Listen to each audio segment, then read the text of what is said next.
I believe that should cover everything, Orpheus of Kamagwa said, sealing the deal with a ceremonial knot of trade, using a mix of knots from Moki, Kamagwa, and Iskal. While it wasn't the fastest deal ever tied off, Chieftain Kanoni in the end was glad it was done within only a few hours and a mutually beneficial agreement was made. Moki Harbour would give the villagers from the Isle of Spears their surplus of various stored food, especially shellfish to trade with the Nerubians, as well as assurances of more of the same during lean times for the next year along with some of their stock of oil and skins. In the meantime, they got the ore and silk that was brought here to use as they saw fit, something that was quick to be done with a nod towards a nearby warrior who then left to let the rest of the village know just that. The ore would be sent straight to the blacksmiths to make into tools, weapons, and whatever else the village needed, while the silk would be sent to the womenfolk to weave into various useful shapes.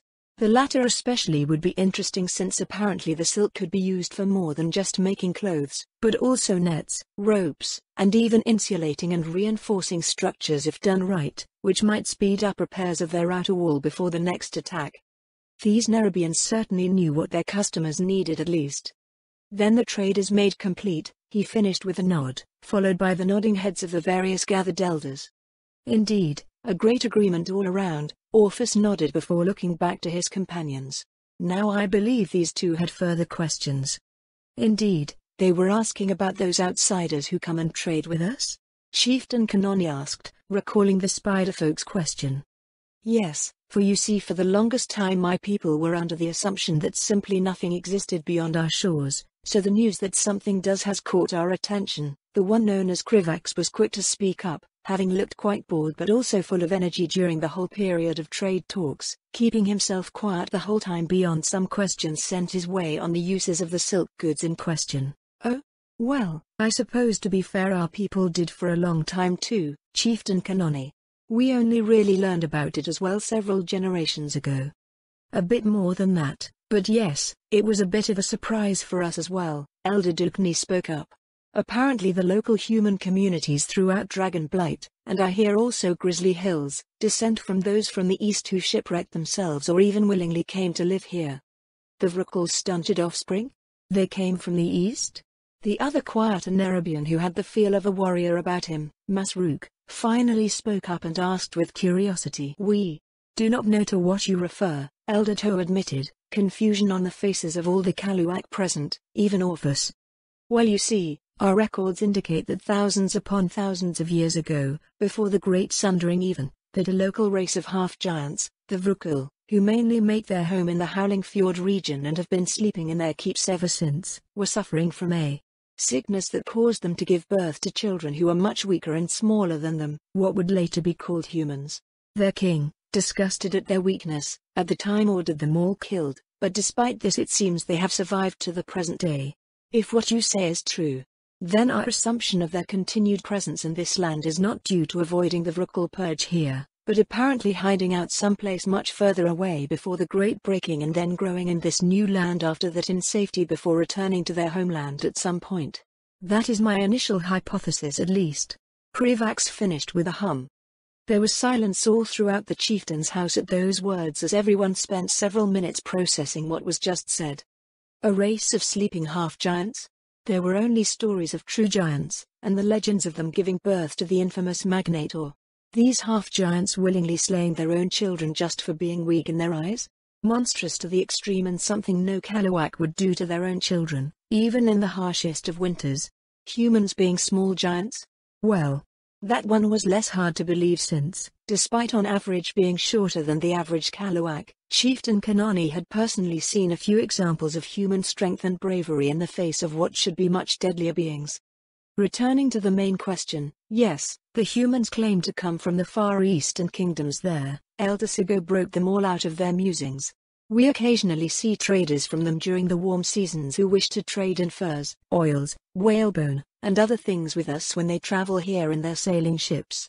They are our regular source of metal tools and weapons. Before you of course, are they strong despite their size? Masruk asked, seemingly intently curious. They are no slouches to combat, those who train for it at least, Chieftain Kanoni. And if you live in the Dragonblight, then you need to know how to defend yourself. They must have retained their parents' martial prowess then, Good to know, Masruk nodded. Did they say what their land is called and what it is like? Krivax asked. A land of warmth that they call the Eastern Kingdoms apparently, Elder Toa answered. Most interesting, Krivax hummed further. Of course, we don't see them as much as the little green devils, Elder Sigo spoke up, causing most present to sigh and palm their faces, earning the attention of the Nerubians. Green devils? Krivax asked. Well, that is what we refer to them when they aren't around at least, Elder Dwukni admitted. They call themselves goblins and also hail from across the sea. Short, green, pointed ears and noses, and more greed in their whole bodies than common sense. They aren't the worst beings to talk to, but they can certainly grate on the nerves. Indeed, Chieftain Kanani agreed.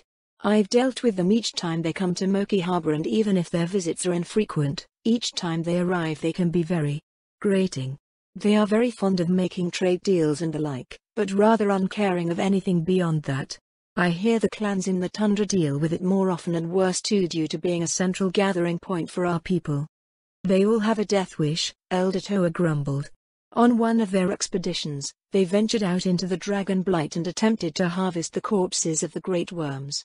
In another, they tried to brutally harvest the natural resources of an area before they were driven away, and their creations are always blowing up more often than not. They can use said machines to break through the ice during the colder months, but they just as often break down and become trapped in it as well, Elder Sigo explained. The goblins do not come here very often due to their difficulties adjusting to the climate, but when they do, I would say on average more die here than return home every time they arrive, Chieftain Kanani said grimly. Not that they seem to care much, with those few who manage to survive going home with smiles on their faces at the great profit being made. I would not recommend dealing with them if you don't want to be driven to your wits' end, but I'm sure they would pay much more than we ever could for your goods, Elder Dwukni admitted reluctantly. We will keep that in mind. Krivax muttered to themselves. Do they fight well at least? Masruk asked hopefully. The few times I've seen it they mostly relied on their machines to fight for them. As prone to blow them up as their enemies, Chieftain Kanani said. That's why we don't trade for any of their complex creations. Oh. Masruk actually sounded disappointed. We do have a few toys and gadgets from the gnomes though, Elder Sigo spoke up. Their devices are more reliable and much less prone to explode randomly. Gnomes? Krivax perked up. Oh yes, they are much newer to our lands, having only started coming here occasionally in the last few decades. They were part of a group with another race known as the dwarfs. Gnomes look like child-sized humans while the dwarfs are a little taller but also more stout and hairy, Elder Dwukni explained. Unlike the human or goblin traders, they don't come here to trade at all, but rather explore and research apparently. Said they are a part of a group known as the Explorers League and want to study ancient ruins. They are very interested in the Great Pillars and Ancient Road for example. Are they still here? Krivax asked in some excitement. No, they've only been coming by once a year, traveling on the same ships the traders do and doing short scouting trips into Dragonblight before leaving with them again. They say they are gathering information for a proper expedition later. They should arrive again when the ice is still at its thinnest and leave before the cold traps them, Elder Toa explained. We can introduce you to them when they return if you like. If their regular schedule holds they should arrive with some human traders within a month or so, and they are much friendlier than the humans and goblins that come by. We even traded for small things like the mentioned toys and gadgets, along with a few other things like tools, food, and maps, Chieftain Kanani stated. Do you still have them? The maps? Krivax asked in a great deal of excitement, practically looking like he was about to jump up from his seat. The Kalawak were taken back by his energy, but Chieftain Kanani was quick to see another opportunity. Of course, and we'd be happy to trade them to you for a price. Maybe a few of the other items as well, he said with a smirk as he got up to collect the items in question. A few minutes later he had a large scroll in hand and unrolled it before the Nerubians, showing the Eastern Kingdoms. Amazing. Krivax whispered in awe as he took the map in hand while his companion was less impressed. We have better maps, Masruk said simply. Do you know anything about these Eastern Kingdoms? Krivax asked as he examined the map. Their history? Their people? Maybe any conflicts they are in the middle of? Don't want to get mixed up in anything nasty after all. Not much, But then again, we didn't pry and they didn't share beyond what was needed to do business with each other, the chieftain admitted. Though the gnomes and dwarfs are friendly if nothing else. How do these dwarves and gnomes fight though? Can't say much on the gnomes, and while I've never seen them fight, the dwarfs at least were well armed and armored when I saw them, Chieftain Kanoni mused. Good to hear, was Masruk's response.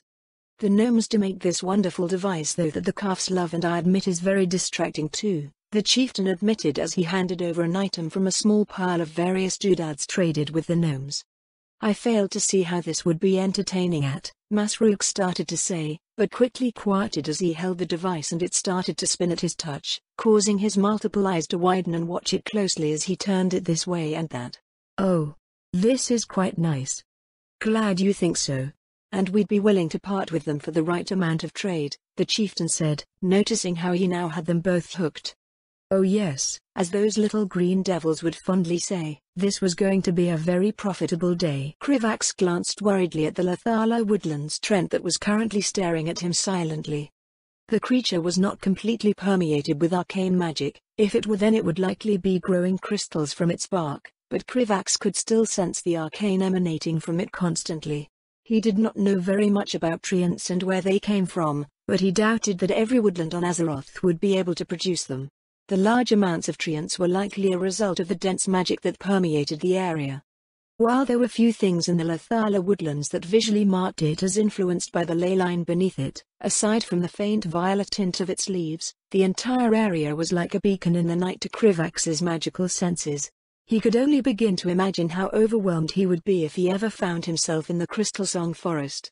Fortunately, there was little reason for him to go to such a place, given that Azjol-Nerub had already tried and failed to harvest anything worthwhile from there. The Crystal Song Forest was just too well guarded by mad spirits and treants, and the viziers already possessed more easily acquired alternatives to what they could gain from the forest. The lightly infused bark of the Lathala woodlands was much more useful than the crystals that composed the Crystal Song trees. Not only that, but Vizier Hadix had also expressed an interest in the various flowers, fruits, and wildlife that could be found in the woodlands. While neither Krivax nor Hadix knew for certain exactly how these arcane-inclined flora and fauna could be used, they both knew that the viziers of the Arcane Research Division would do everything in their power to find out. It was very rare for a society as insular and stagnant as Azjol-Nerub to be exposed to anything it had not already seen before, so this was a rare opportunity for them. Krivax forcibly pulled his thoughts back to the present as he bent down to gather a fallen branch while watching for any sign of aggression from the Trent as he did so. It was difficult to predict what he could harvest from the Lathala woodlands without being attacked by its guardians, but they usually gave some sign of warning before becoming aggressive, thankfully. Krivax picked up the branch without issue and carefully stored it inside his spatial bag. Once that was done, he decided to begin heading back to Indule village before his good luck ran out. Krivax directed his flyers to follow him and watch for any hostile creatures as he began making his way back to the village. After they had come to an agreement with the village's leadership, Krivax and Masruk spent most of their time in Indule while they waited for the merchant ship from the Eastern Kingdoms to arrive. According to Chieftain Kanoni and his elders, the ship should be arriving soon if they kept to their regular schedule. The Tuskar of Dragonblight had seemingly encountered both goblins and merchant ships from the Eastern Kingdoms that occasionally traveled to Northrend for the purpose of trading and transporting members of the Explorers League. The Tuskar had also been willing to trade away a map of the Eastern Kingdoms and a gnomish toy, both of which Krivax had given to Hadix as quickly as possible, much to Masruk's disappointment in the latter case until he was given a spare. After being given further proof of the existence of the lands across the ocean, the vizier had given him orders to contact him when the foreigners arrived and began to contact him less frequently. Krivax was curious about what Hadix was doing with the evidence, but there was no real way for him to know. However, he understood that the imminent discovery of the Eastern Kingdoms would have an immense impact on Azjol-Nerub's leadership, and the politics that the vizier was involved in must be complicated. In comparison, when the arcane regents that Indule village had harvested from the Lathala woodlands were finally delivered to Killihook, he expected it to be lost in the noise. Krivax's thoughts were interrupted when he stepped out of the tree line and caught sight of Indule village and approached the gate that separated the woodlands from the village. Built around the same lake from which it derived its name, Indule village was the largest settlement of Tuskar that Krivax had seen so far. If not in population, then mostly in size, as the local Tuskar took full advantage of the lake's nature as a font of magic and life to put up fish farms and buildings nearly all along its edges. "Good evening, Utok," said Krivax, cheerfully greeting the Tuskar responsible for guarding the gate. "The treants were starting to look at me funny, so I figured I'd finish early for the day." "Welcome back, Krivax," said Utok. The Tuskar quickly moved to open the gate. "I still don't understand why you're the one that's going out into the woodlands instead of our people. We have a longer and more understanding relationship with the local tree spirits, after all." It was an unfortunate reality that the Tuskar of Indule village did not have as much experience sensing arcane magic as Krivax did. Although living on a ley line likely did give them an increased aptitude for the arcane and a minor ability to sense the magic, Krivax was still far more proficient in detecting arcane magic than they were. When he had finished negotiating with their chieftain, it was decided that Krivax would be the one to go out into the woodlands and collect samples of items that the Arcane Research Division might want. Once those samples reached Killerhook and were analyzed, only then would the Tuskar venture out into the forest and harvest it themselves.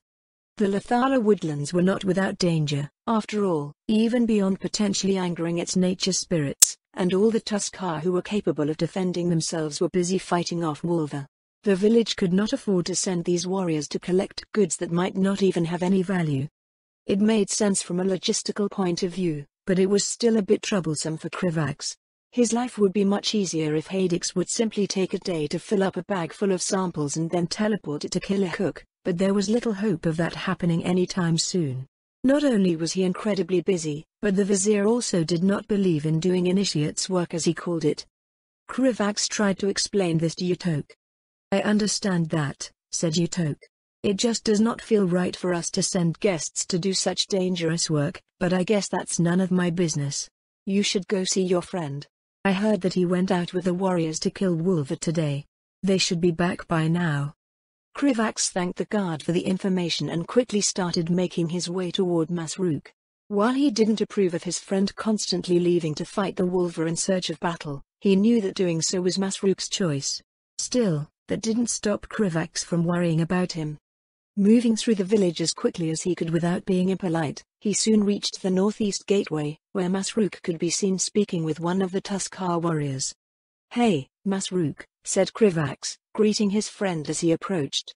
"I heard from Utok that you just came back. How did everything go? Were the Wolver a good challenge?" Krivax did not enjoy violence or combat like his friend did, even if he understood the necessity of it, but he would still make the effort to show an interest in his friend's passions.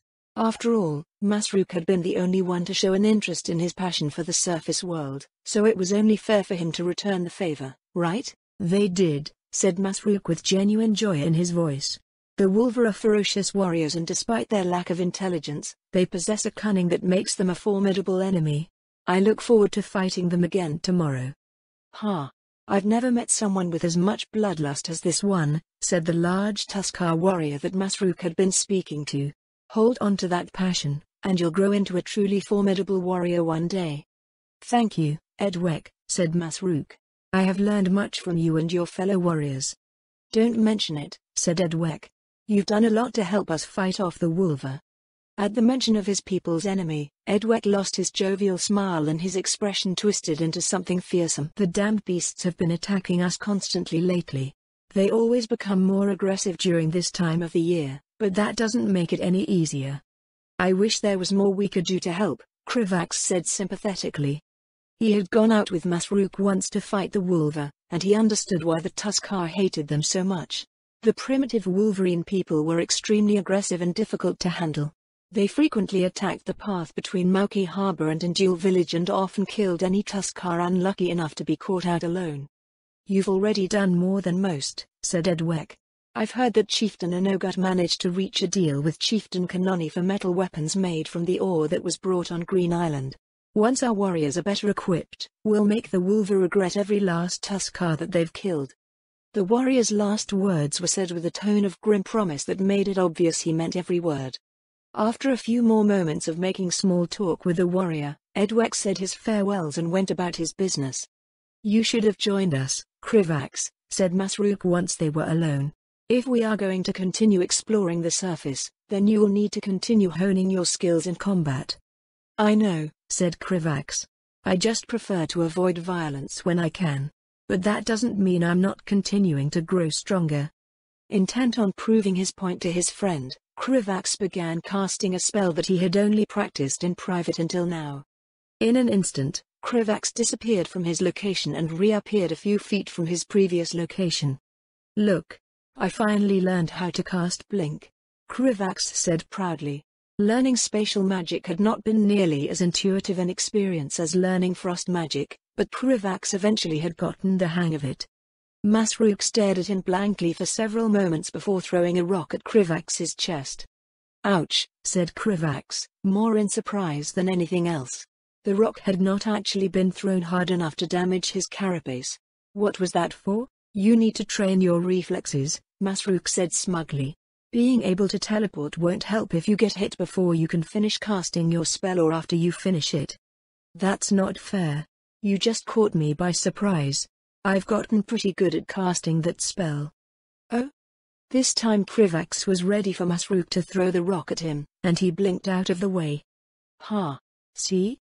Krivax hurried to dodge the next rock that Masruk threw. While he had learned how to blink, casting the spell several times in quick succession was beyond his current abilities.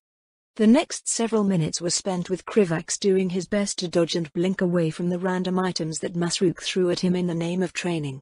Excuse me. Krivax and Masruk's impromptu game was interrupted as a young Tuskar approached the two Nerubians and called for their attention. Chieftain Inogut has called for the two of you. Krivax had not spoken to the chieftain very often since they concluded their negotiations, so he was surprised that the man was calling for the two of them. Chieftain Inogut was an extremely busy man, after all.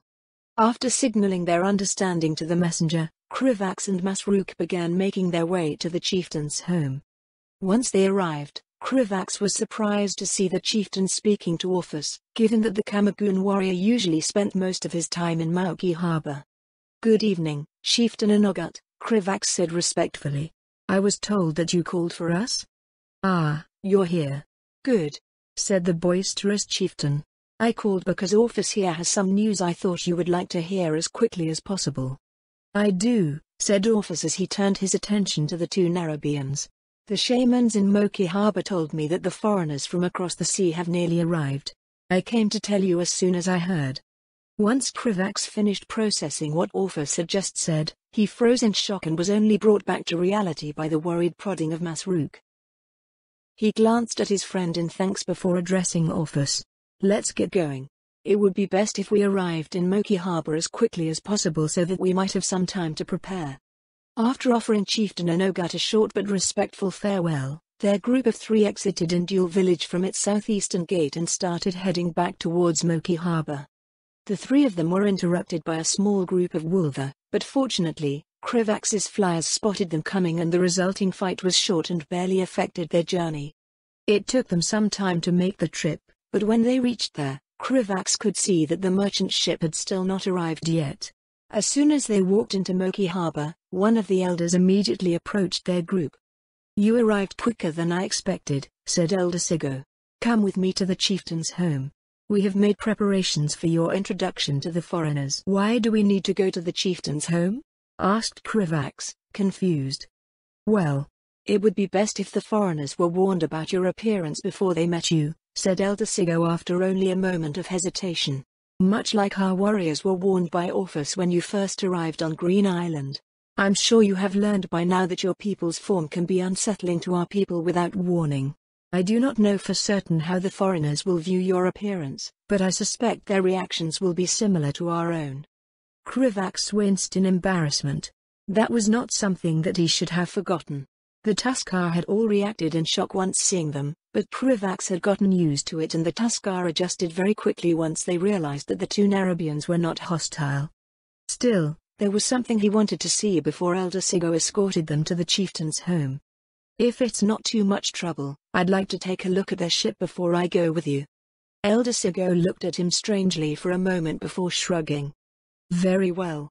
I suppose if you have never seen one of their wooden ships before then it could be an interesting sight. I'm not much of a fan of their ships myself. Rowboats and kayaks are easier to control and turtles are much more convenient. Soon enough, their group had made their way to the docks and Krivax was staring at the incoming ship through a borrowed spyglass. Spotting the three-masted sailing ship in great detail, he was suddenly filled with conflicted emotions.